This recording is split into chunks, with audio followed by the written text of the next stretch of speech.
Carta aos Romanos, capítulo 1. A boa notícia para todos.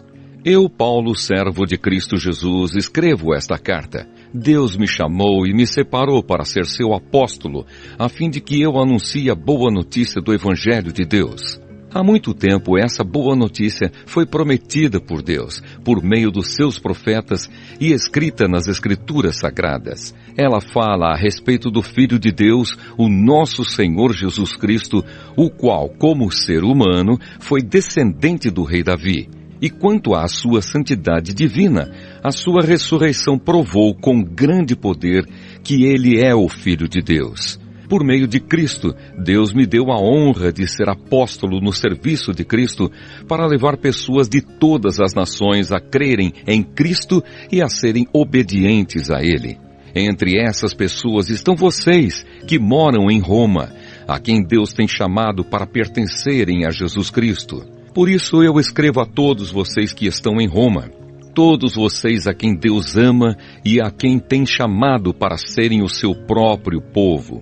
Que a graça e a paz de Deus, o nosso Pai, e do Senhor Jesus Cristo estejam com vocês.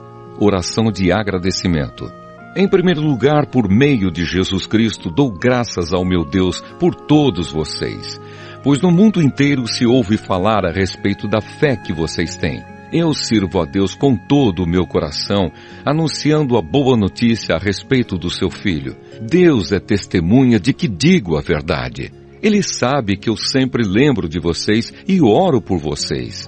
E peço a Deus que, se for da sua vontade, Ele faça com que agora eu possa ir visitá-los. Pois eu quero muito vê-los, a fim de repartir bênçãos espirituais com vocês para fortalecê-los, quer dizer, para que nos animemos uns aos outros por meio da fé que vocês e eu temos. Meus irmãos, quero que saibam que muitas vezes resolvi ir visitá-los, mas fui impedido até agora de fazer isso, pois eu gostaria que o meu trabalho produzisse resultados entre vocês também, como tem acontecido entre outros não-judeus, pois é meu dever pregar a todos, tanto aos civilizados como aos não-civilizados, tanto aos instruídos como aos sem instrução.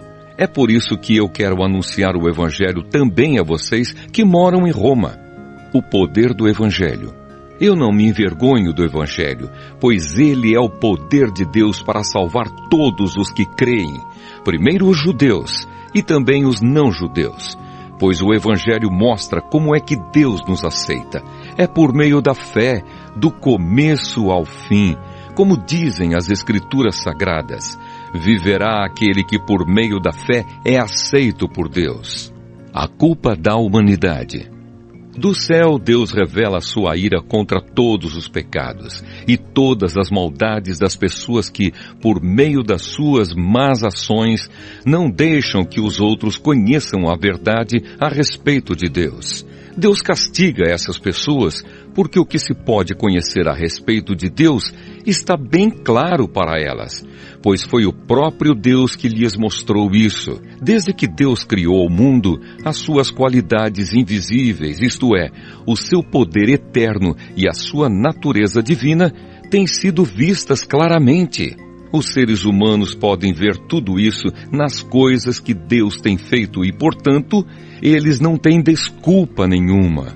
Eles sabem quem Deus é, mas não lhe dão a glória que ele merece e não lhe são agradecidos. Pelo contrário, os seus pensamentos se tornaram tolos e a sua mente vazia está coberta de escuridão.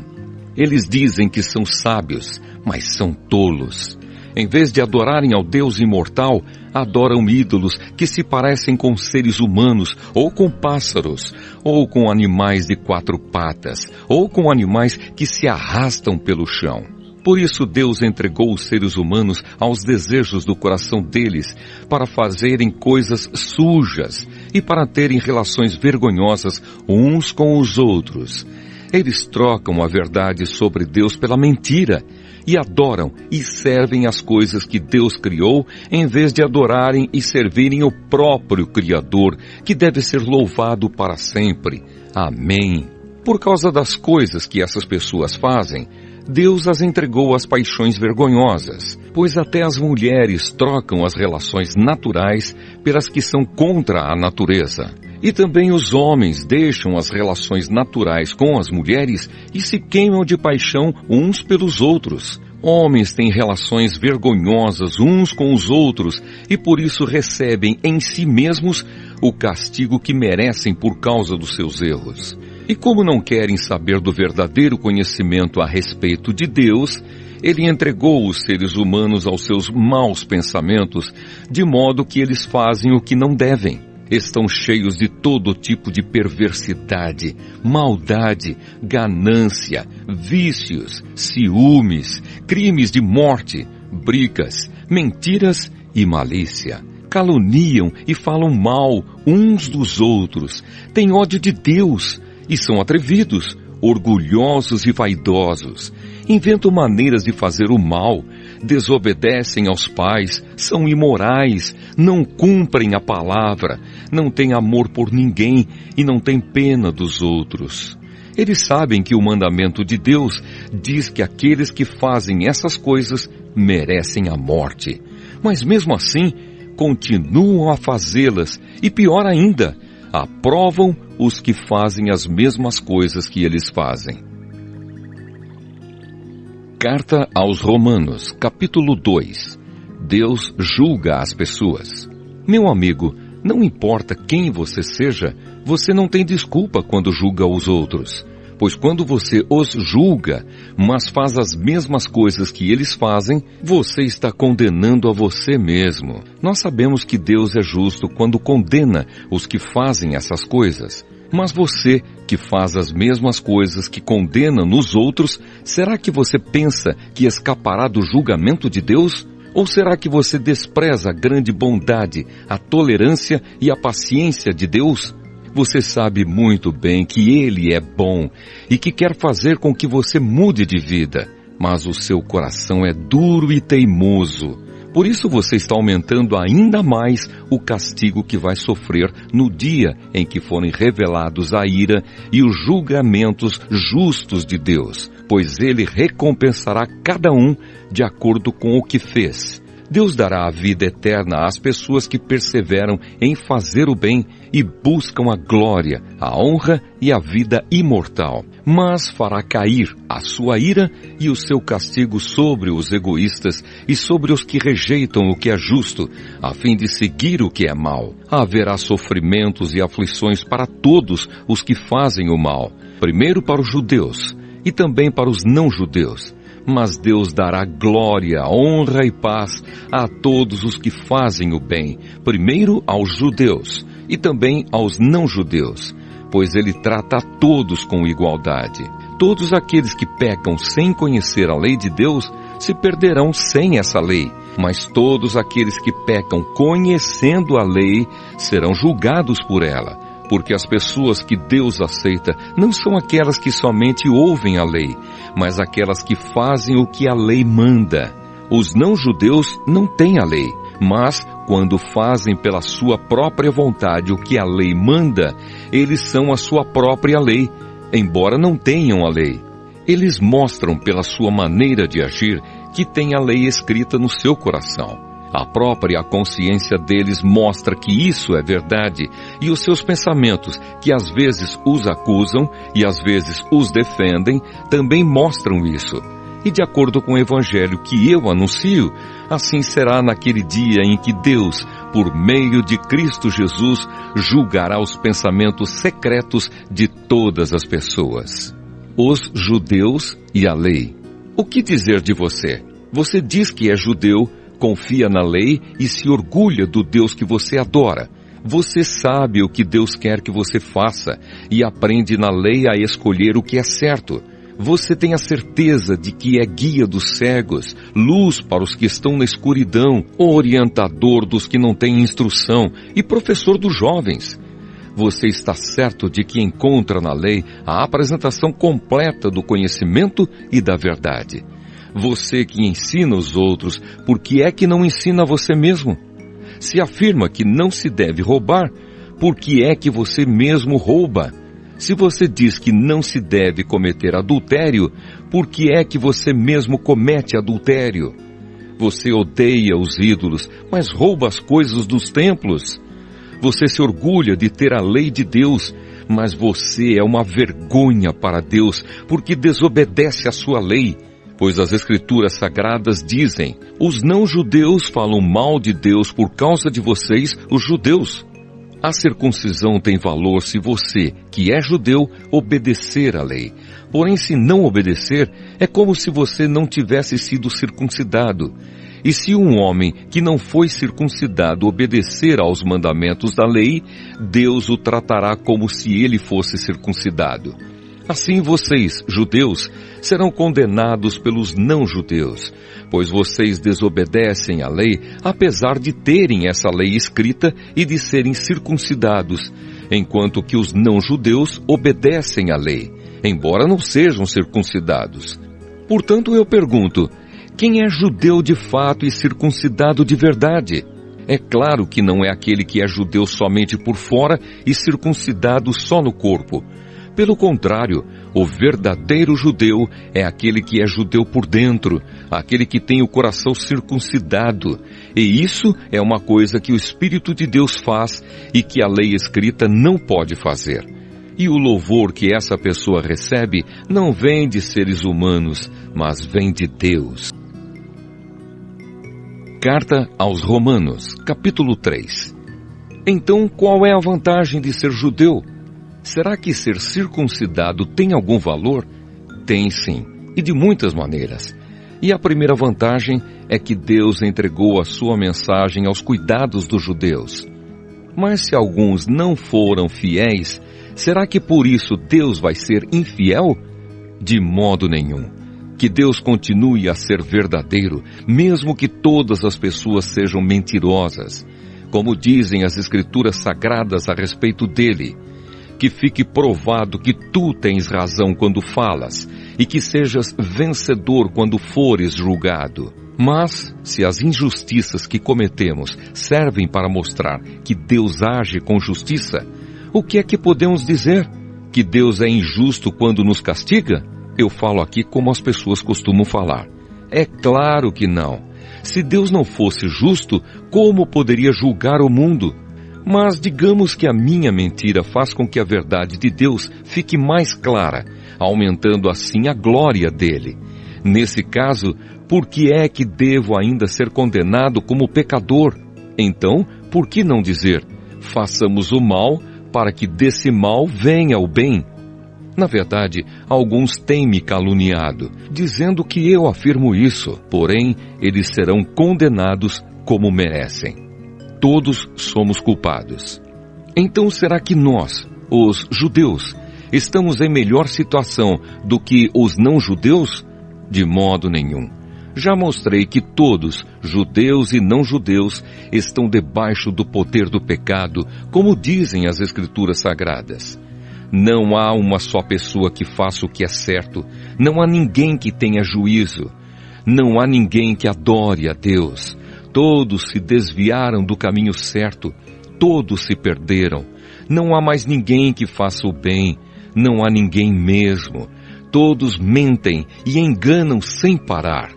Da língua deles saem mentiras perversas, e dos seus lábios saem palavras de morte, como se fossem veneno de cobra. A boca deles está cheia de terríveis maldições. Eles se apressam para matar. Por onde passam, deixam a destruição e a desgraça. Não conhecem o caminho da paz e não aprenderam a temer a Deus. Nós sabemos que tudo o que a lei diz é dito para os que vivem debaixo da lei. Isso a fim de que todos parem de se justificar e a fim de que todas as pessoas do mundo fiquem debaixo do julgamento de Deus. Pois ninguém é aceito por Deus por fazer o que a lei manda, porque a lei faz com que as pessoas saibam que são pecadoras. Salvação por meio da fé. Mas agora Deus já mostrou que o meio pelo qual Ele aceita as pessoas não tem nada a ver com a lei. A lei de Moisés e os profetas dão testemunho do seguinte: Deus aceita as pessoas por meio da fé que elas têm em Jesus Cristo. É assim que Ele trata todos os que creem, pois não existe nenhuma diferença entre as pessoas. Todos pecaram e estão afastados da presença gloriosa de Deus. Mas pela sua graça e sem exigir nada, Deus aceita todos por meio de Cristo Jesus, que os salva. Deus ofereceu Cristo como sacrifício para que, pela sua morte na cruz, Cristo se tornasse o meio de as pessoas receberem o perdão dos seus pecados pela fé nele. Deus quis mostrar com isso que Ele é justo. No passado, Ele foi paciente e não castigou as pessoas por causa dos seus pecados. Mas agora, pelo sacrifício de Cristo, Deus mostra que é justo. Assim, Ele é justo e aceita os que creem em Jesus. Será que temos motivo para ficarmos orgulhosos? De modo nenhum. E por que não? Será que é porque obedecemos à lei? Não, não é. É porque cremos em Cristo. Assim percebemos que a pessoa é aceita por Deus pela fé e não por fazer o que a lei manda. Ou será que Deus é somente Deus dos judeus? Será que não é também Deus dos não-judeus? Claro que é. Deus é um só e aceitará os judeus na base da sua fé e também aceitará os não-judeus por meio da fé que eles têm. Será que isso quer dizer que por causa da fé nós tratamos a lei como se ela não valesse nada? Não, de modo nenhum. Pelo contrário, afirmamos que a lei tem valor. Carta aos Romanos, capítulo 4.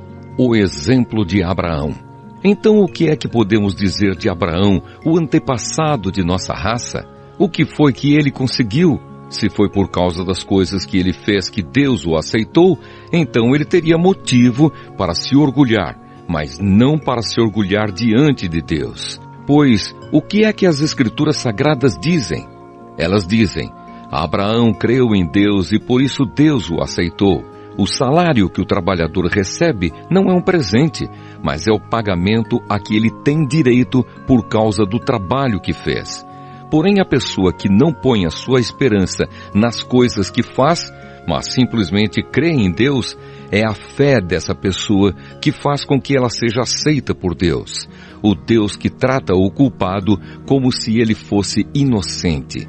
E isso foi o que Davi queria dizer quando falou da felicidade daqueles que Deus aceita, sem levar em conta o que eles fazem. Davi disse: Feliz aquele cujas maldades Deus perdoa e cujos pecados Ele apaga. Feliz aquele que o Senhor não acusa de cometer pecado. Será que essa felicidade de que Davi falou existe somente para os que são circuncidados?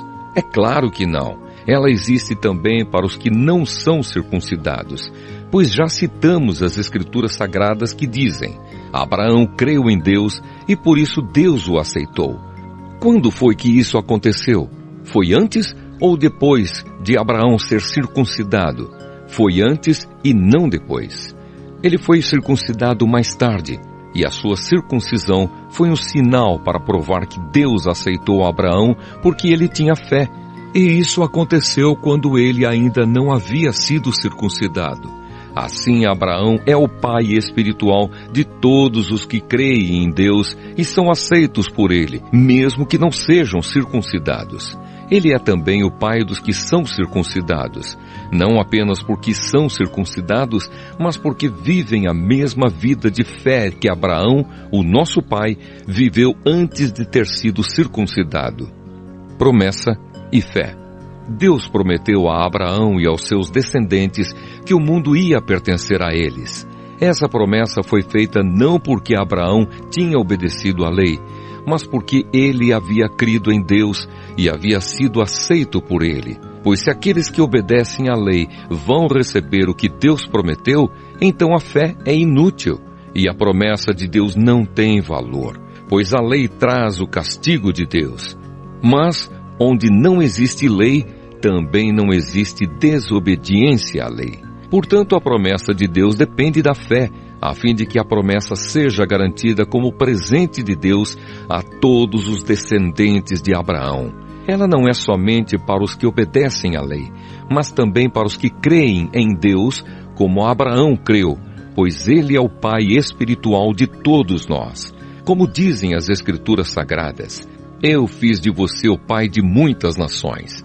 Assim a promessa depende de Deus, em quem Abraão creu, o Deus que ressuscita os mortos e faz com que exista o que não existia. Abraão teve fé e esperança, mesmo quando não havia motivo para ter esperança, e por isso ele se tornou o pai de muitas nações. Como dizem as Escrituras, os seus descendentes serão muitos. Abraão tinha quase 100 anos.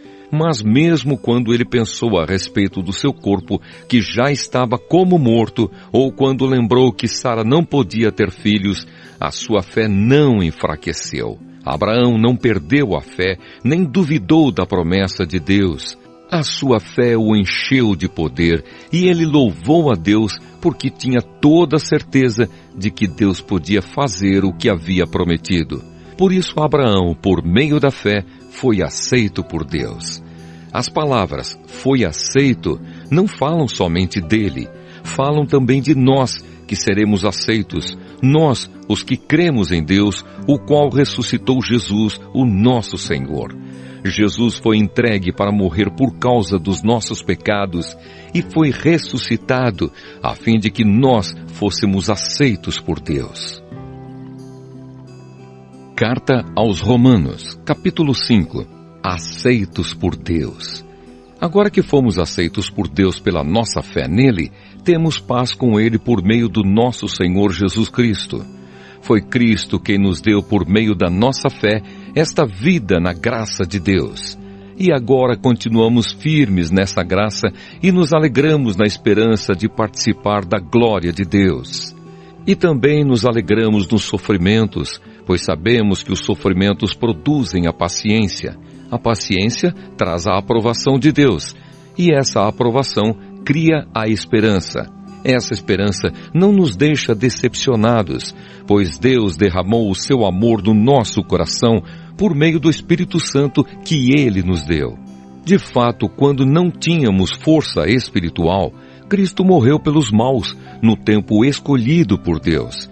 Dificilmente alguém aceitaria morrer por uma pessoa que obedecesse às leis. Pode ser que alguém tenha coragem para morrer por uma pessoa boa, mas Deus nos mostrou o quanto nos ama. Cristo morreu por nós quando ainda vivíamos no pecado. E agora que fomos aceitos por Deus por meio da morte de Cristo na cruz, é mais certo ainda que ficaremos livres por meio dele do castigo de Deus. Nós éramos inimigos de Deus, mas ele nos tornou seus amigos por meio da morte do seu Filho. E agora que somos amigos de Deus, é mais certo ainda que seremos salvos pela vida de Cristo. E não somente isso, mas também nós nos alegramos por causa daquilo que Deus fez por meio do nosso Senhor Jesus Cristo, que agora nos tornou amigos de Deus. Adão e Cristo. O pecado entrou no mundo por meio de um só homem, e o seu pecado trouxe consigo a morte. Como resultado, a morte se espalhou por toda a raça humana, porque todos pecaram. Antes de a lei ser dada, já existia o pecado no mundo. Porém, quando não existe lei, Deus não leva em conta o pecado. Mas desde o tempo de Adão até Moisés, a morte dominou todos os seres humanos, mesmo os que não pecaram como Adão, quando ele desobedeceu à ordem de Deus. Adão era a figura daquele que havia de vir, mas existe uma diferença entre o pecado de Adão e o presente que Deus nos dá. De fato, muitos morreram por causa do pecado de um só homem, mas a graça de Deus é muito maior. E Ele dá a salvação gratuitamente a muitos, por meio da graça de um só homem, que é Jesus Cristo. E existe uma diferença entre aquilo que Deus dá e o pecado de um só homem, porque no caso do pecado, a condenação veio por causa de um só pecado. Porém, no caso da salvação, Deus perdoa os que têm cometido muitos pecados, embora não mereçam esse perdão. É verdade que, por causa de um só homem e por meio do seu pecado, a morte começou a dominar a raça humana. Mas o resultado do que foi feito por um só homem, Jesus Cristo, é muito maior. E todos aqueles que Deus aceita e que recebem como presente a sua imensa graça, reinarão na nova vida por meio de Cristo. Portanto, assim como um só pecado condenou todos os seres humanos, assim também um só ato de salvação liberta todos e lhes dá vida. E assim como muitos seres humanos se tornaram pecadores por causa da desobediência de um só homem, assim também muitos serão aceitos por Deus por causa da obediência de um só homem. A lei veio para aumentar o mal, mas onde aumentou o pecado, a graça de Deus aumentou muito mais ainda. E isso aconteceu a fim de que, assim como o pecado dominou e trouxe a morte, assim também a graça de Deus, que o leva a aceitar as pessoas, dominasse e trouxesse a vida eterna. Essa vida é nossa por meio do nosso Senhor Jesus Cristo. Carta aos Romanos, capítulo 6. A nova vida em Cristo. Portanto, o que vamos dizer? Será que devemos continuar vivendo no pecado para que a graça de Deus aumente ainda mais? É claro que não. Nós já morremos para o pecado, então como podemos continuar vivendo nele? Com certeza vocês sabem que quando fomos batizados para ficarmos unidos com Cristo Jesus, fomos batizados para ficarmos unidos também com a sua morte. Assim, quando fomos batizados, fomos sepultados com Ele por termos morrido junto com Ele. E isso para que, assim como Cristo foi ressuscitado pelo poder glorioso do Pai, assim também nós vivamos uma vida nova. Pois se fomos unidos com Ele por uma morte igual à dele, assim também seremos unidos com Ele por uma ressurreição igual à dele. Pois sabemos que a nossa velha natureza pecadora já foi morta com Cristo na cruz, a fim de que o nosso eu pecador fosse morto, e assim não sejamos mais escravos do pecado. Pois quem morre fica livre do poder do pecado. Se já morremos com Cristo, cremos que também viveremos com Ele. Sabemos que Cristo foi ressuscitado e nunca mais morrerá, pois a morte não tem mais poder sobre ele. A sua morte foi uma morte para o pecado e valeu de uma vez por todas. E a vida que ele vive agora é uma vida para Deus. Assim também vocês devem se considerar mortos para o pecado, mas por estarem unidos com Cristo Jesus, devem se considerar vivos para Deus. Portanto, não deixem que o pecado domine o corpo mortal de vocês e faça com que vocês obedeçam aos desejos pecaminosos da natureza humana. E também não entreguem nenhuma parte do corpo de vocês ao pecado para que ele a use a fim de fazer o que é mal. Pelo contrário, como pessoas que foram trazidas da morte para a vida, entreguem-se completamente a Deus, para que Ele use vocês, a fim de fazerem o que é direito. O pecado não dominará vocês, pois vocês não são mais controlados pela lei, mas pela graça de Deus. Escravos de Deus. O que é que isso quer dizer? Vamos continuar pecando porque não somos mais controlados pela lei, mas pela graça de Deus? É claro que não. Pois vocês sabem muito bem que quando se entregam a alguma pessoa para serem escravos dela, são de fato escravos dessa pessoa a quem vocês obedecem. Assim sendo, vocês podem obedecer ao pecado que produz a morte, ou podem obedecer a Deus e ser aceitos por Ele. Mas damos graças a Deus porque vocês, que antes eram escravos do pecado, agora já obedecem de todo o coração às verdades que estão nos ensinamentos que receberam. Vocês foram libertados do pecado e se tornaram escravos de Deus para fazer o que é direito. Falo com palavras bem simples porque vocês ainda são fracos. No passado, vocês se entregaram inteiramente como escravos da imoralidade e da maldade para servir o mal. Entreguem-se agora inteiramente como escravos daquilo que é direito para viver uma vida dedicada a Deus. Quando eram escravos do pecado, vocês não faziam o que é direito. Porém, o que é que vocês receberam de bom quando faziam aquelas coisas de que agora têm vergonha? Pois o resultado de tudo aquilo é a morte. Mas agora vocês foram libertados do pecado e são escravos de Deus. Com isso, vocês ganham uma vida completamente dedicada a Ele, e o resultado é que vocês terão a vida eterna. Pois o salário do pecado é a morte, mas o presente gratuito de Deus é a vida eterna que temos em união com Cristo Jesus, o nosso Senhor. Carta aos Romanos, capítulo 7. Uma comparação com o casamento. Meus irmãos, vocês todos podem compreender muito bem o que vou dizer. Vocês conhecem as leis e sabem que elas só têm poder sobre uma pessoa enquanto essa pessoa está viva. Por exemplo, a mulher casada está ligada pela lei ao marido enquanto ele estiver vivo. Mas se ele morrer, ela estará livre da lei que a liga ao marido. De modo que se ela viver com outro homem enquanto o marido estiver vivo, ela será chamada de adúltera. Mas se o marido morrer, ela estará legalmente livre e não cometerá adultério se casar com outro homem. O mesmo acontece com vocês, meus irmãos. Do ponto de vista da lei, vocês também já morreram, pois são parte do corpo de Cristo. E agora pertencem a Ele, que foi ressuscitado para que nós possamos viver uma vida útil no serviço de Deus. Pois quando vivíamos de acordo com a nossa natureza humana, os maus desejos despertados pela lei agiam em todo o nosso ser e nos levavam para a morte.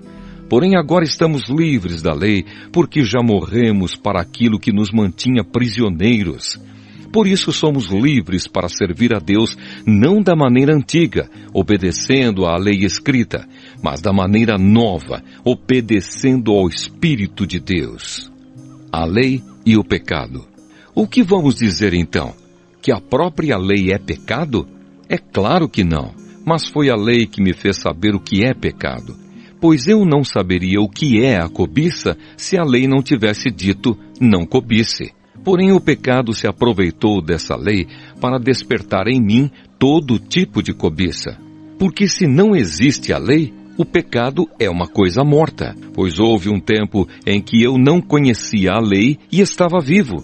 Mas quando fiquei conhecendo o mandamento, o pecado começou a viver e eu morri. E o próprio mandamento que me devia trazer a vida me trouxe a morte. Porque o pecado, aproveitando a oportunidade dada pelo mandamento, me enganou e por meio do mandamento me matou. Assim a lei vem de Deus e o mandamento também vem de Deus. Diz o que é certo e é bom. Então será que o que é bom me levou à morte? É claro que não. Foi o pecado que fez isso. Pois o pecado, usando o que é bom, me trouxe a morte para que ficasse bem claro aquilo que o pecado realmente é. E assim, por meio do mandamento, o pecado se mostrou mais terrível ainda. A luta interior. Sabemos que a lei é divina, mas eu sou humano e fraco e fui vendido ao pecado para ser seu escravo. Eu não entendo o que faço, pois não faço o que gostaria de fazer. Pelo contrário, faço justamente aquilo que odeio. Se faço o que não quero, isso prova que reconheço que a lei diz o que é certo. E isso mostra que, de fato, já não sou eu quem faz isso, mas o pecado que vive em mim é que faz. Pois eu sei que aquilo que é bom não vive em mim, isto é, na minha natureza humana. Porque mesmo tendo dentro de mim a vontade de fazer o bem, eu não consigo fazê-lo. Pois não faço o bem que quero, mas justamente o mal que não quero fazer é que eu faço. Mas se faço o que não quero, já não sou eu quem faz isso, mas o pecado que vive em mim é que faz. Assim eu sei que o que acontece comigo é isto. Quando quero fazer o que é bom, só consigo fazer o que é mal. Dentro de mim eu sei que gosto da lei de Deus, mas vejo uma lei diferente agindo naquilo que faço. Uma lei que luta contra aquela que a minha mente aprova. Ela me torna prisioneiro da lei do pecado que age no meu corpo. Como sou infeliz! Quem me livrará deste corpo que me leva para a morte? Que Deus seja louvado, pois Ele fará isso por meio do nosso Senhor Jesus Cristo. Portanto, esta é a minha situação. No meu pensamento, eu sirvo a lei de Deus, mas na prática, sirvo a lei do pecado. Carta aos Romanos, capítulo 8. A vida dominada pelo Espírito Santo.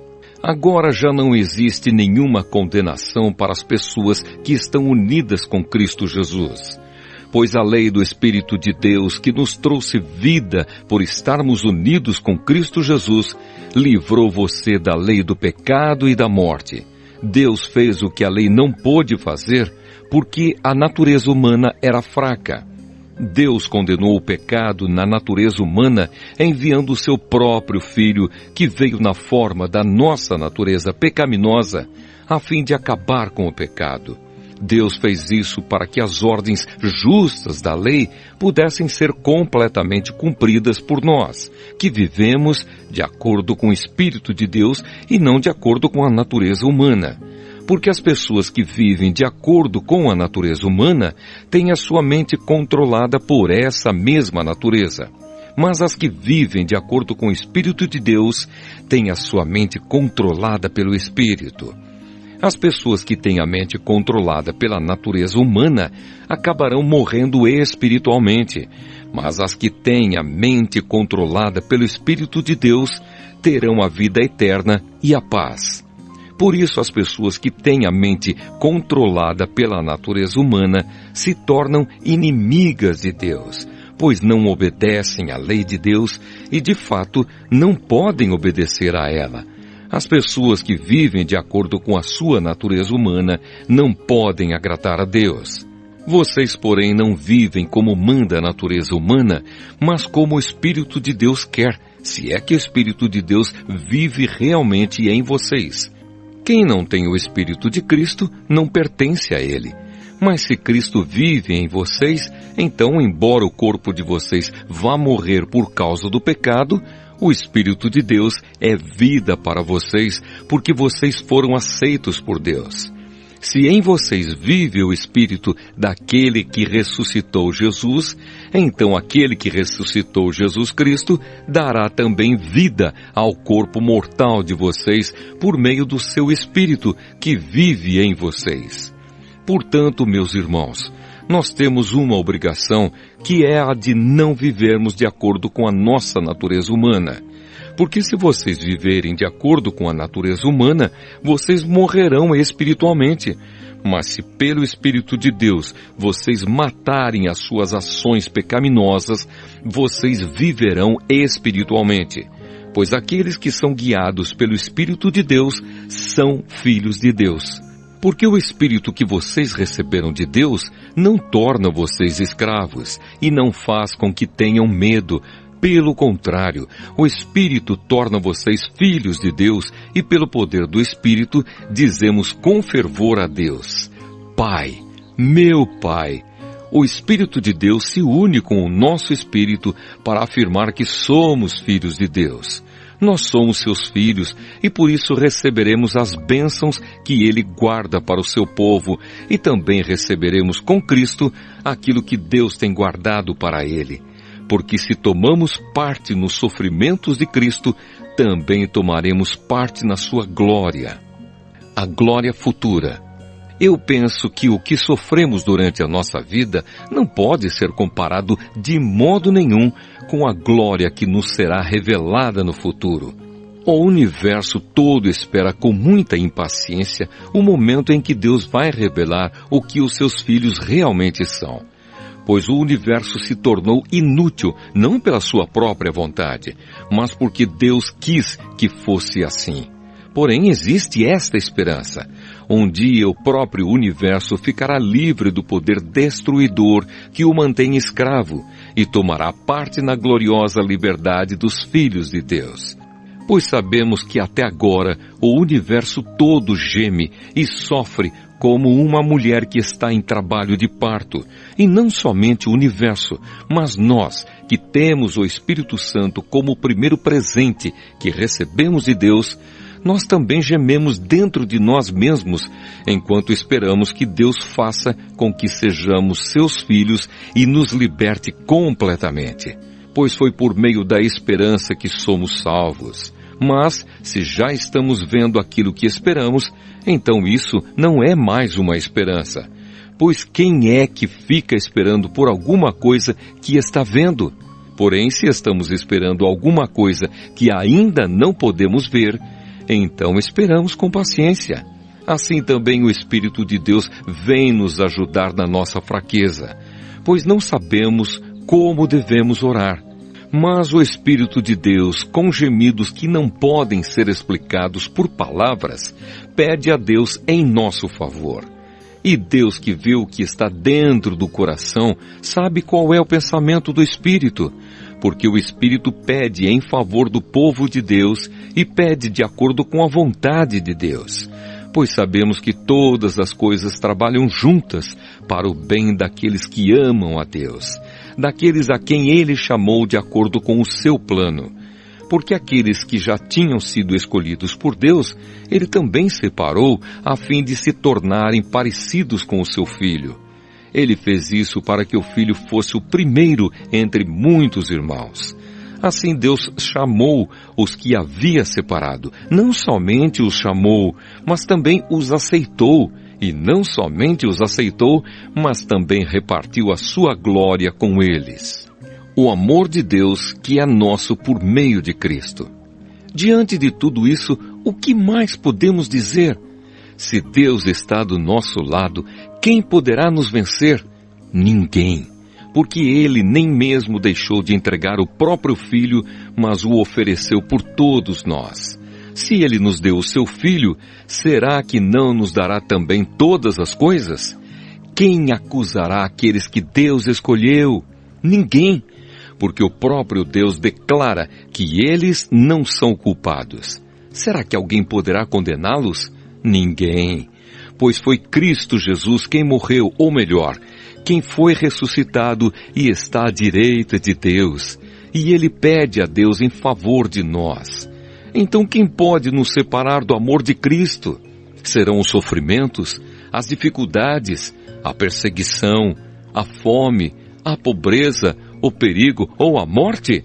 Como dizem as Escrituras Sagradas, por causa de ti estamos em perigo de morte o dia inteiro. Somos tratados como ovelhas que vão para o matadouro. Em todas essas situações, temos a vitória completa por meio daquele que nos amou, pois eu tenho a certeza de que nada pode nos separar do amor de Deus. Nem a morte, nem a vida, nem os anjos, nem outras autoridades ou poderes celestiais, nem o presente, nem o futuro, nem o mundo lá de cima, nem o mundo lá de baixo. Em todo o universo não há nada que possa nos separar do amor de Deus, que é nosso por meio de Cristo Jesus, o nosso Senhor. Carta aos Romanos, capítulo 9. Deus e o seu povo. O que eu digo é verdade. Sou de Cristo e não minto, pois a minha consciência, que é controlada pelo Espírito Santo, também me afirma que não estou mentindo. Sinto uma grande tristeza e uma dor sem fim no coração por causa do meu povo, que é a minha raça e meu sangue. Para o bem desse povo, eu mesmo poderia desejar receber a maldição de Deus e ficar separado de Cristo. Eles são o povo escolhido por Deus. Ele os tornou seus filhos e repartiu a sua glória com eles. Deus fez suas alianças com eles e lhes deu a lei, a verdadeira maneira de adorar e as promessas. Eles são descendentes dos patriarcas e, como ser humano, Cristo pertence à raça deles. Que Cristo, que é o Deus que governa todos, seja louvado para sempre. Amém. Eu não estou dizendo que a promessa de Deus tenha falhado. De fato, nem todos os israelitas fazem parte do povo de Deus. Nem todos os descendentes de Abraão são filhos de Deus. Pois Deus disse a Abraão: por meio de Isaque é que você terá os descendentes que eu lhe prometi. Isso quer dizer que os que são considerados como os verdadeiros descendentes de Abraão são aqueles que nasceram como resultado da promessa de Deus e não os que nasceram de modo natural. Pois quando fez a promessa, Deus disse a Abraão o seguinte: no tempo certo eu voltarei e Sara, sua mulher, terá um filho. E mais ainda, os dois filhos de Rebeca tinham o mesmo pai, o nosso antepassado Isaque. Mas para que a escolha de um deles fosse completamente de acordo com o plano de Deus, o próprio Deus disse a Rebeca: o mais velho será dominado pelo mais moço. Disse isso antes de eles nascerem e antes de fazerem qualquer coisa boa ou má.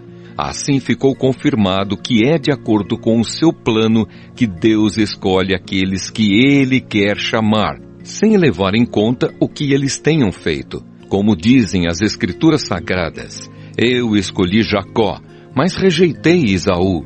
O que vamos dizer então? Que Deus é injusto? De modo nenhum, pois Ele disse a Moisés: terei misericórdia de quem eu quiser, terei pena de quem eu desejar. Portanto, tudo isso depende não do que as pessoas querem ou fazem, mas somente da misericórdia de Deus. Porque, como está escrito nas Escrituras Sagradas, Deus disse a Faraó: foi para isto mesmo que eu pus você como rei, para mostrar o meu poder e fazer com que o meu nome seja conhecido no mundo inteiro.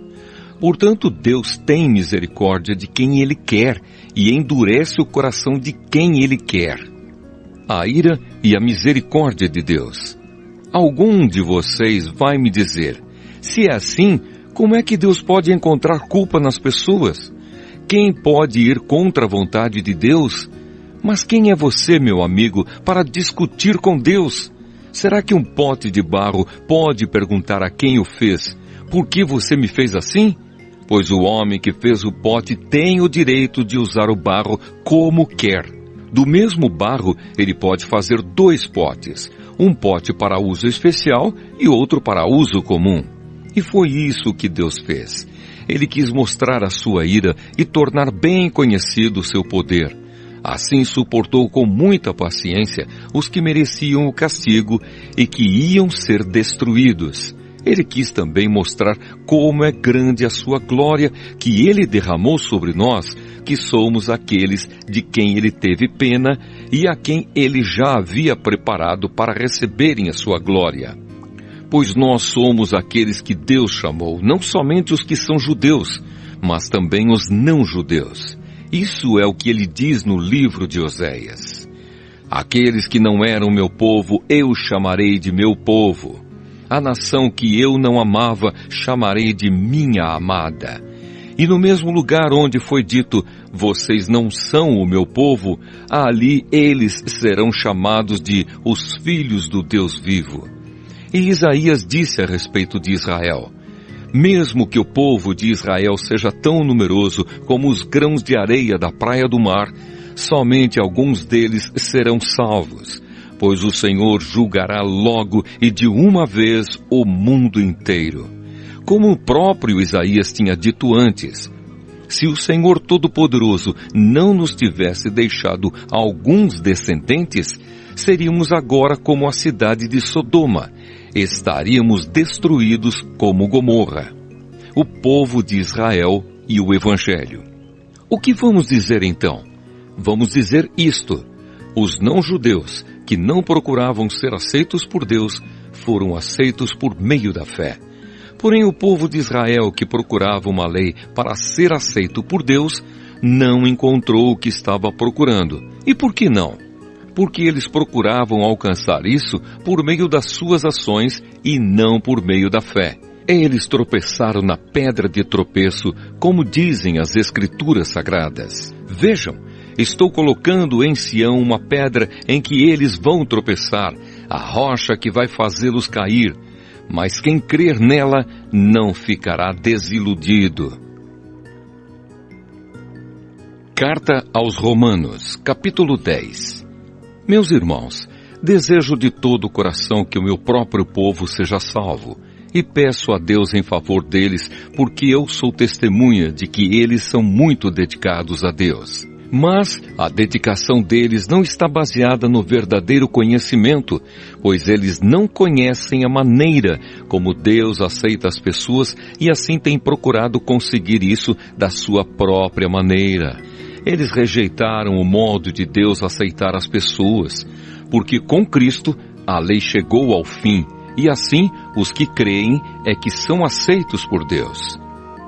A salvação é para todos. Pois o que Moisés escreveu a respeito de as pessoas serem aceitas por Deus pela obediência à lei foi isto: viverá aquele que fizer o que a lei manda. Porém, quanto a ser aceito por Deus por meio da fé, Moisés diz o seguinte: não fique pensando assim, quem vai subir até o céu, isto é, para trazer Cristo do céu? Nem pergunte, quem descerá ao mundo lá de baixo, isto é, para fazer com que Cristo suba do mundo dos mortos. O que Moisés diz é isto: a mensagem de Deus está perto de você, nos seus lábios e no seu coração, isto é, a mensagem de fé que anunciamos. Se você disser com a sua boca, Jesus é Senhor, e no seu coração crer que Deus ressuscitou Jesus, você será salvo. Porque nós cremos com o coração e somos aceitos por Deus. Falamos com a boca e assim somos salvos. Porque as Escrituras Sagradas dizem, quem crer nele não ficará desiludido. Isso vale para todos, pois não existe nenhuma diferença entre judeus e não judeus. Deus é o mesmo Senhor de todos e abençoa generosamente todos os que pedem a sua ajuda. Como dizem as Escrituras Sagradas, todos os que pedirem a ajuda do Senhor serão salvos. Mas como é que as pessoas irão pedir se não crerem nele? E como poderão crer se não ouvirem a mensagem? E como poderão ouvir se a mensagem não for anunciada? E como é que a mensagem será anunciada se não forem enviados mensageiros? As Escrituras Sagradas dizem, como é bonito ver os mensageiros trazendo boas notícias. Mas nem todos aceitam a boa notícia do Evangelho. Foi Isaías quem disse, Senhor, quem creu na nossa mensagem? Portanto, a fé vem por ouvir a mensagem e a mensagem vem por meio da pregação a respeito de Cristo. Mas eu pergunto, será que eles não ouviram a mensagem? É claro que ouviram. Como dizem as Escrituras, a voz deles se espalhou pelo mundo inteiro, as suas palavras alcançaram a terra toda. Eu pergunto ainda, será que o povo de Israel não soube disso? Moisés foi o primeiro a dar uma resposta. Ele disse, eu farei com que vocês fiquem com ciúmes de um povo que não é uma nação. Farei com que fiquem com raiva de uma nação de gente sem juízo. E Isaías foi mais corajoso ao anunciar o que Deus disse. Eu fui achado por aqueles que não me procuravam e apareci aos que não perguntavam por mim. Mas a respeito de Israel, Deus disse, o dia inteiro eu abri os braços, pronto para receber um povo desobediente e rebelde. Carta aos Romanos, capítulo 11. A misericórdia de Deus para com Israel. Então eu pergunto, será que Deus rejeitou o seu próprio povo? É claro que não. Eu mesmo sou israelita, descendente de Abraão e membro da tribo de Benjamim. Deus não rejeitou o seu povo que ele havia escolhido desde o princípio. Vocês sabem muito bem o que as Escrituras Sagradas dizem naquele trecho em que Elias acusa o povo de Israel diante de Deus. Elias diz assim, Senhor, Eles mataram os teus profetas e destruíram os teus altares. Eu sou o único que sobrou e eles estão querendo me matar. O que foi que Deus disse a ele? Ele disse: eu guardei para mim 7.000 homens que não adoravam o Deus Baal. A mesma coisa também acontece agora, isto é, por causa da graça de Deus, ainda existe um pequeno número daqueles que Ele escolheu. Essa escolha se baseia na graça de Deus e não no que eles fizeram. Porque se a escolha de Deus se baseasse no que as pessoas fazem, então a sua graça não seria verdadeira graça. Isso quer dizer que não foi o povo de Israel que encontrou o que estava procurando. Quem encontrou foi apenas um pequeno grupo que Deus escolheu. Os outros não quiseram ouvir o chamado de Deus. Como dizem as Escrituras Sagradas, Deus endureceu o coração e a mente deles. Deu-lhes olhos que não podem ver e ouvidos que não podem ouvir até o dia de hoje. E Davi disse: que nas suas festas eles sejam apanhados e enganados, que eles caiam e sejam castigados. Ó Deus, faze com que eles fiquem cegos e que fiquem sempre curvados debaixo do peso das suas dificuldades. Agora eu pergunto, quando os judeus tropeçaram, será que eles caíram para nunca mais se levantarem? É claro que não. Mas porque eles pecaram, a salvação veio para os não-judeus, para fazer com que os judeus ficassem com ciúmes deles. O pecado dos judeus trouxe grandes bênçãos para o mundo, e a sua pobreza espiritual trouxe ricas bênçãos para os não-judeus. Então, quando se completar o número de judeus que voltarão para Deus, as bênçãos serão muito maiores ainda. A salvação dos que não são judeus. Agora estou falando a vocês que não são judeus. Enquanto eu for o apóstolo dos não-judeus, teria orgulho do meu trabalho. Talvez eu possa fazer com que os que são da minha própria raça fiquem com ciúmes, e assim seja possível salvar alguns deles. Porque quando os judeus foram rejeitados, o resto do mundo se tornou amigo de Deus. O que acontecerá então quando eles forem aceitos? Os que estiverem mortos receberão a vida. Pois se o primeiro pão assado depois da colheita é dedicado a Deus, isso quer dizer que todos os outros pães também são dedicados a Ele. E se as raízes de uma árvore são oferecidas a Deus, os galhos também são dele. Alguns galhos da oliveira cultivada foram quebrados, e um galho de oliveira brava foi enxertado nela. Pois vocês, os não-judeus, são como aquela oliveira brava, e agora tomam parte na força e na riqueza espiritual dos judeus. Portanto, vocês não devem desprezar os galhos que foram quebrados. Como é que vocês podem estar orgulhosos? Vocês são somente galhos, não são vocês que sustentam a raiz. É a raiz que sustenta vocês. Porém, vocês dirão: sim, mas os galhos foram quebrados a fim de darem lugar para nós. Isso é verdade. Mas lembrem que eles foram quebrados porque não creram.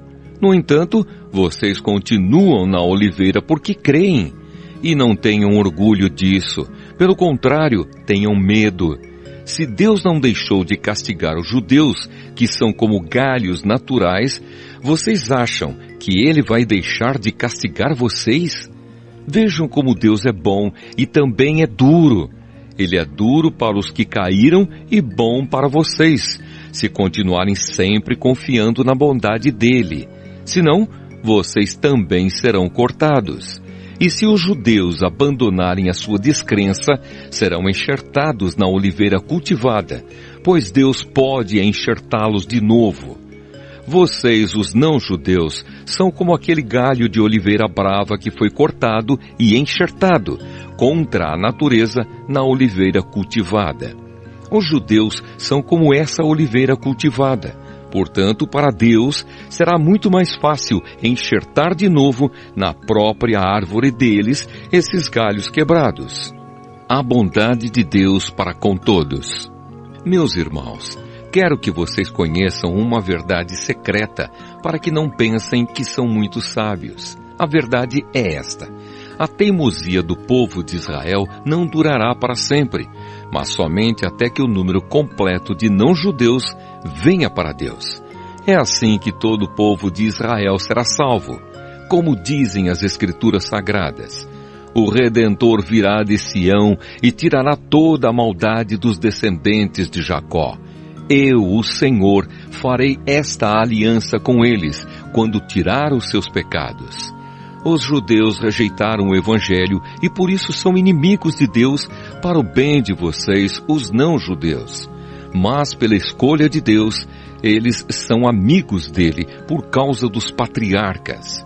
Porque Deus não muda de ideia a respeito de quem ele escolhe e abençoa. Mas no passado vocês, que não são judeus, desobedeceram a Deus. Porém agora vocês receberam a misericórdia de Deus por causa da desobediência dos judeus. Assim, por causa da misericórdia que vocês receberam, os judeus agora desobedecem a Deus para que eles também possam receber agora a misericórdia dele. Pois Deus fez com que todos se tornassem prisioneiros da desobediência a fim de mostrar misericórdia a todos.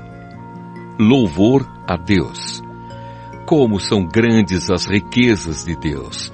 Como são profundos o seu conhecimento e a sua sabedoria! Quem pode explicar as suas decisões? Quem pode entender os seus planos? Como dizem as Escrituras Sagradas, quem pode conhecer a mente do Senhor? Quem é capaz de lhe dar conselhos? Quem já deu alguma coisa a Deus para receber dele algum pagamento? Pois todas as coisas foram criadas por ele e tudo existe por meio dele e para ele. Glória a Deus para sempre. Amém. Carta aos Romanos, capítulo 12. A nova vida no serviço de Deus. Portanto, meus irmãos, por causa da grande misericórdia divina, peço que vocês se ofereçam completamente a Deus como um sacrifício vivo, dedicado ao seu serviço e agradável a Ele. Esta é a verdadeira adoração que vocês devem oferecer a Deus. Não vivam como vivem as pessoas deste mundo, mas deixem que Deus os transforme por meio de uma completa mudança da mente de vocês. Assim vocês conhecerão a vontade de Deus, isto é, aquilo que é bom, perfeito e agradável a Ele. Por causa da bondade de Deus para comigo, me chamando para ser apóstolo, eu digo a todos vocês que não se achem melhores do que realmente são. Pelo contrário, pensem com humildade a respeito de vocês mesmos, e cada um julgue a si mesmo conforme a fé que Deus lhe deu. Porque assim como em um só corpo temos muitas partes, e todas elas têm funções diferentes, assim também nós, embora sejamos muitos, somos um só corpo por estarmos unidos com Cristo.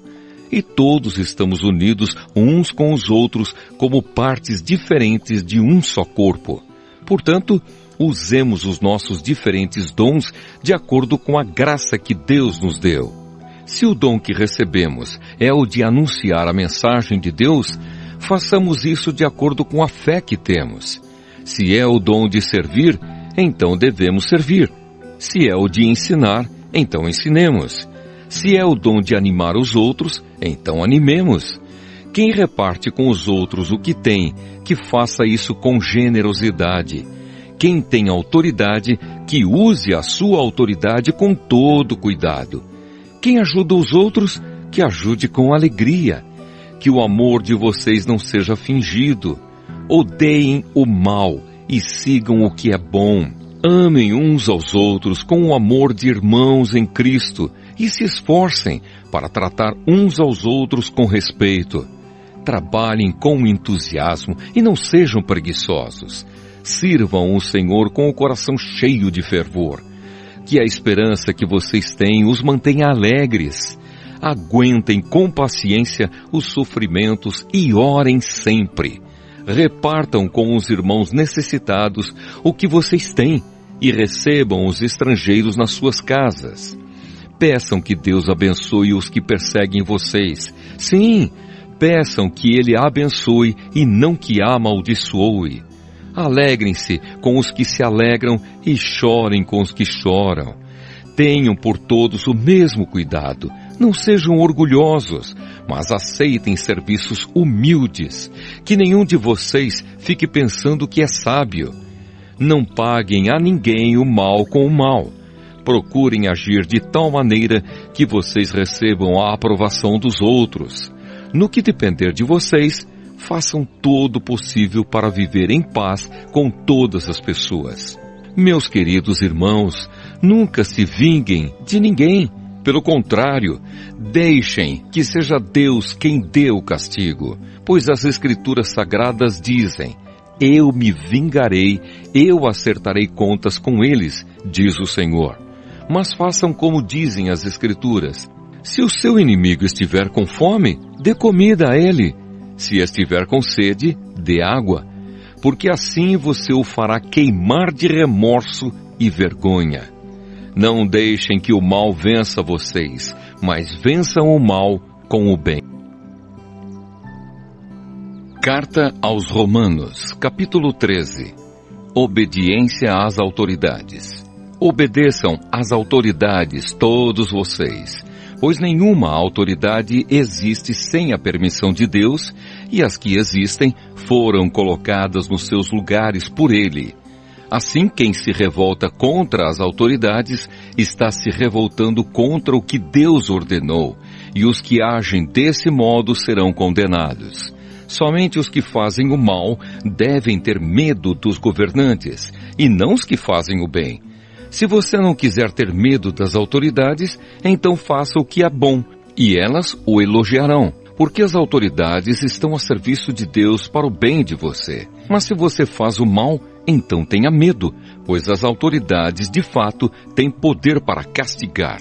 Elas estão a serviço de Deus e trazem o castigo dele sobre os que fazem o mal. É por isso que você deve obedecer às autoridades, não somente por causa do castigo de Deus, mas também porque a sua consciência manda que você faça isso. É por isso também que vocês pagam impostos, pois quando as autoridades cumprem os seus deveres, elas estão a serviço de Deus. Portanto, paguem ao governo o que é devido. Paguem todos os seus impostos e respeitem e honrem todas as autoridades. Amar uns aos outros. Não fiquem devendo nada a ninguém. A única dívida que vocês devem ter é a de amar uns aos outros. Quem ama os outros está obedecendo à lei. Os seguintes mandamentos: não cometa adultério, não mate, não roube, não cobice. Esses e ainda outros mais são resumidos num mandamento só. Ame os outros como você ama a você mesmo. Quem ama os outros não faz mal a eles. Portanto, amar é obedecer a toda a lei. Viver na luz do dia. Vocês precisam fazer todas essas coisas porque sabem em que tempo nós estamos vivendo. Chegou a hora de vocês acordarem, pois o momento de sermos salvos está mais perto agora do que quando começamos a crer. A noite está terminando e o dia vem chegando. Por isso paremos de fazer o que pertence à escuridão e peguemos as armas espirituais para lutar na luz. Vivamos decentemente como pessoas que vivem na luz do dia. Nada de farras ou bebedeiras, nem imoralidade ou indecência, nem brigas ou ciúmes, mas tenham as qualidades que o Senhor Jesus Cristo tem e não procurem satisfazer os maus desejos da natureza humana de vocês. Carta aos Romanos, capítulo 14. Não julgue os seus irmãos na fé. Aceitem entre vocês quem é fraco na fé, sem criticar as opiniões dessa pessoa. Por exemplo, algumas pessoas creem que podem comer de tudo, mas quem é fraco na fé come somente verduras e legumes. Quem come de tudo não deve desprezar quem não faz isso, e quem só come verduras e legumes não deve condenar quem come de tudo, pois Deus o aceitou. Quem é você para julgar o escravo de alguém? Se ele vai vencer ou fracassar, isso é da conta do dono dele. E ele vai vencer porque o Senhor pode fazê-lo vencer. Algumas pessoas pensam que certos dias são mais importantes do que outros, enquanto que outras pessoas pensam que todos os dias são iguais. Cada um deve estar bem firme nas suas opiniões. Quem dá mais valor a certo dia faz isso para honrar o Senhor. E também quem come de tudo faz isso para honrar o Senhor, pois agradece a Deus o alimento. E quem evita comer certas coisas faz isso para honrar o Senhor e dá graças a Deus. Porque nenhum de nós vive para si mesmo e nenhum de nós morre para si mesmo. Se vivemos, é para o Senhor que vivemos, e se morremos, também é para o Senhor que morremos. Assim, tanto se vivemos como se morremos, somos do Senhor, pois Cristo morreu e viveu de novo para ser o Senhor tanto dos mortos como dos vivos. Portanto, por que é que você que só come verduras e legumes condena o seu irmão? E você que come de tudo, por que despreza o seu irmão? Pois todos nós estaremos diante de Deus para sermos julgados por Ele. É isto que as Escrituras Sagradas dizem. Juro pela minha vida, diz o Senhor, que todos se ajoelharão diante de mim e todos afirmarão que eu sou Deus. Assim cada um de nós prestará contas de si mesmo a Deus. Não faça os seus irmãos caírem. Por isso paremos de criticar uns aos outros. Pelo contrário, cada um de vocês resolva não fazer nada que leve o seu irmão a tropeçar ou cair em pecado. Por estar unido com o Senhor Jesus, eu estou convencido de que nada é impuro em si mesmo. Mas se alguém pensa que alguma coisa é impura, então ela ficará impura para ele. Se você faz com que um irmão fique triste por causa do que você come, então você não está agindo com amor. Não deixe que a pessoa por quem Cristo morreu se perca por causa da comida que você come. Não deem motivo para os outros falarem mal daquilo que vocês acham bom. Pois o reino de Deus não é uma questão de comida ou de bebida, mas de viver corretamente, em paz e com a alegria que o Espírito Santo dá. E quem serve a Cristo dessa maneira, agrada a Deus e é aprovado por todos. Por isso, procuremos sempre as coisas que trazem a paz e que nos ajudam a fortalecer uns aos outros na fé.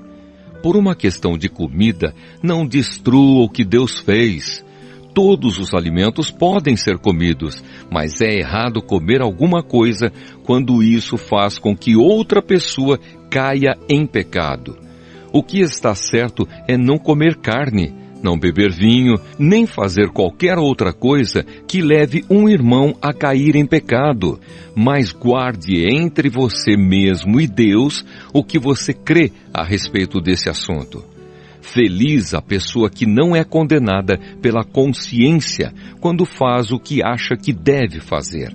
Mas quem tem dúvidas a respeito do que come é condenado por Deus quando come, pois aquilo que ele faz não se baseia na fé. E o que não se baseia na fé é pecado. Carta aos Romanos, capítulo 15. O dever de agradar os outros. Nós que somos fortes na fé devemos ajudar os fracos a carregarem as suas cargas e não devemos agradar a nós mesmos. Pelo contrário, cada um de nós deve agradar o seu irmão para o bem dele, a fim de que ele cresça na fé. Pois nem o próprio Cristo procurou agradar a si mesmo. Pelo contrário, como dizem as Escrituras Sagradas, as ofensas daqueles que te insultaram caíram sobre mim. Porque tudo o que está nas Escrituras foi escrito para nos ensinar, a fim de que tenhamos esperança por meio da paciência e da coragem que as Escrituras nos dão. Que Deus, que é quem dá paciência e coragem, ajude vocês a viverem bem uns com os outros, seguindo o exemplo de Cristo Jesus. E isso para que vocês, todos juntos, como se fossem uma só pessoa, louvem ao Deus e Pai do nosso Senhor Jesus Cristo. A boa notícia para todos os povos. Portanto, aceitem uns aos outros para a glória de Deus, assim como Cristo aceitou vocês.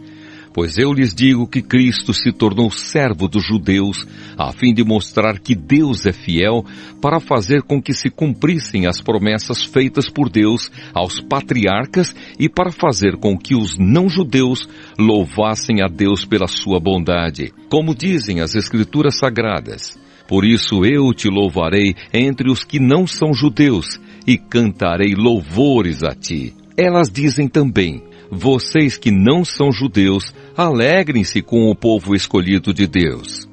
E dizem ainda: todos os que não são judeus louvem o Senhor, que todos os povos o louvem. E também Isaías diz: virá um descendente do rei Davi, filho de Jessé. Ele aparecerá para governar os que não são judeus, e eles terão esperança nele.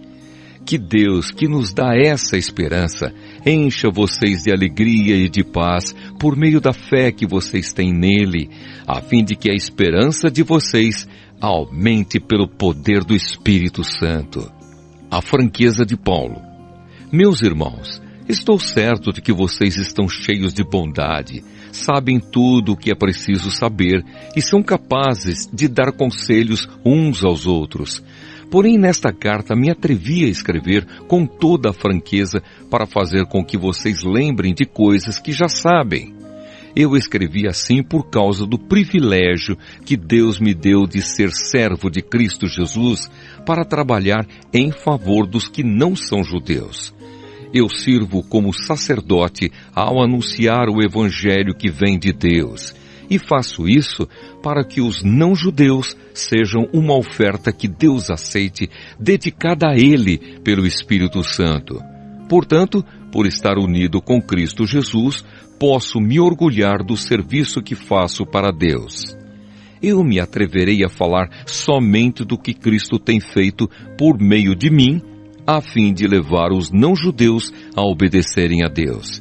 E isso tem sido feito por meio de palavras e de ações, pelo poder de sinais e milagres e pelo poder do Espírito de Deus. Assim, viajando desde Jerusalém até a província da Ilíria, tenho anunciado de modo completo o Evangelho a respeito de Cristo, para não construir sobre alicerces colocados por outros. Tenho me esforçado sempre para anunciar o Evangelho nos lugares onde ainda não se falou de Cristo. Como dizem as Escrituras Sagradas, aqueles que nunca ouviram falar a respeito dele o verão, e os que não tinham ouvido falar sobre ele o entenderão. O plano de Paulo para visitar Roma. Por essa razão, muitas vezes eu quis visitá-los, mas isso não me foi possível. Porém, já que terminei o meu trabalho nessas regiões e como há muitos anos tenho pensado em ver vocês, espero fazer isso agora. Gostaria de vê-los quando fizer a minha viagem para a Espanha. Gostaria também que vocês me ajudassem a ir até lá, depois de eu ter o prazer de estar com vocês por algum tempo. Mas agora vou a Jerusalém a serviço do povo de Deus que vive ali. Pois as igrejas das províncias da Macedônia e da Acaia resolveram dar uma oferta para ajudar as pessoas do povo de Deus em Jerusalém que estão necessitadas. Os próprios cristãos da Macedônia e da Acaia resolveram fazer isso. Mas, de fato, eles têm a obrigação de ajudar aqueles necessitados. Os judeus repartiram os seus bens espirituais com os que não são judeus. E por isso, os não-judeus devem prestar, com os seus bens materiais, esse serviço cristão aos judeus. Depois que eu terminar esse trabalho e que entregar toda a oferta que foi recolhida para eles, viajarei para a Espanha e no caminho visitarei vocês. E sei que, quando for visitá-los, levarei comigo muitas bênçãos de Cristo. Eu peço, irmãos, pelo nosso Senhor Jesus Cristo e pelo amor que o Espírito dá, que me ajudem orando com fervor por mim. Orem para que eu escape das pessoas da Judéia que não creem em Cristo, e também para que a ajuda que eu vou levar a Jerusalém seja bem aceita pelo povo de Deus que vive ali. E assim, se Deus quiser, chegarei aí em Roma cheio de alegria e lhes farei uma visita que me dará um novo ânimo. E que Deus, a nossa fonte de paz, esteja com todos vocês. Amém. Carta aos Romanos, capítulo 16. Saudações pessoais. Eu recomendo a vocês a nossa irmã Febe, que é diaconisa da igreja de Cencreia. Recebam essa irmã em nome do Senhor, como deve fazer o povo de Deus. Deem a ela toda a ajuda que precisar, pois ela tem ajudado muita gente e a mim também. Mando saudações a Priscila e ao seu marido Áquila, meus companheiros no serviço de Cristo Jesus. Eles arriscaram a sua vida por mim. Sou muito agradecido a eles, e não somente eu, mas também todas as igrejas dos que não são judeus. Saudações também à igreja que se reúne na casa deles. Saudações ao meu querido amigo Epênito, que foi o primeiro a crer em Cristo na província da Ásia. Saudações a Maria, que tem trabalhado muito por vocês. Saudações a Andrônico e à irmã Júnia, meus patrícios judeus que estiveram comigo na prisão. Eles são apóstolos bem conhecidos e se tornaram cristãos antes de mim. Saudações a Ampliato, meu querido irmão no Senhor, e também a Urbano, nosso companheiro de trabalho no serviço de Cristo, e ao meu querido amigo Estaques. Saudações a Apeles, um irmão que tem dado muitas provas da sua fé em Cristo. Saudações ao pessoal da família de Aristóbulo. Saudações a Herodião, meu patrício judeu, e aos irmãos no Senhor da família de Narciso. Saudações a Trifena e a Trifosa, irmãs que trabalham no serviço do Senhor, e à minha querida amiga Pérside, que também tem trabalhado muito para o Senhor. Mando saudações a Rufo, trabalhador que tem se destacado no serviço do Senhor, e à mãe dele, que sempre me tratou como filho. Saudações aos irmãos Assíncrito, Flegonte, Hermes, Pátrobas, Hermas e a todos os irmãos que estão com eles. Saudações a Filólogo e a Júlia, a Nereu e a sua irmã, ao irmão Olimpas e a todas as pessoas do povo de Deus que estão com eles. Cumprimentem uns aos outros com um beijo de irmão. Todas as igrejas de Cristo mandam saudações a vocês. Conselhos finais. Meus irmãos, peço que tomem cuidado com as pessoas que provocam divisões, que atrapalham os outros na fé e que vão contra o ensinamento que vocês receberam. Afastem-se dessas pessoas, porque os que fazem essas coisas não estão servindo a Cristo, o nosso Senhor, mas a si mesmos. Por meio de conversa macia e com bajulação, eles enganam o coração das pessoas simples. Todos sabem como vocês têm sido fiéis ao Evangelho e por isso eu me alegro por causa de vocês. Quero que sejam sábios a respeito do que é bom e não tenham nada a ver com o que é mal. E Deus, a nossa fonte de paz, logo esmagará Satanás debaixo dos pés de vocês. Que a graça do nosso Senhor Jesus esteja com vocês. Timóteo, meu companheiro de trabalho, manda saudações a vocês. Lúcio, Jasão e Sosípatro, meus patrícios judeus, também mandam saudações. Eu, Tércio, que escrevi esta carta que Paulo ditou para mim, mando saudações a vocês. O meu hospedeiro Gaio, em casa de quem a igreja daqui se reúne, manda saudações a vocês. Erasto, o tesoureiro da cidade, e o nosso irmão Quarto também mandam saudações. Que a graça do nosso Senhor Jesus Cristo esteja com todos vocês. Amém. Louvor a Deus. Louvem a Deus, pois Ele pode conservar vocês firmes na fé, de acordo com o Evangelho que eu anuncio, isto é, a mensagem a respeito de Jesus Cristo. e de acordo também com a verdade secreta que nunca foi revelada no passado. Porém, essa verdade foi revelada agora por meio daquilo que os profetas escreveram. E por ordem do Deus eterno, ela se tornou conhecida em todas as nações, para que todos creiam e obedeçam. Ao Deus único e sábio seja dada glória para sempre, por meio de Jesus Cristo. Amém.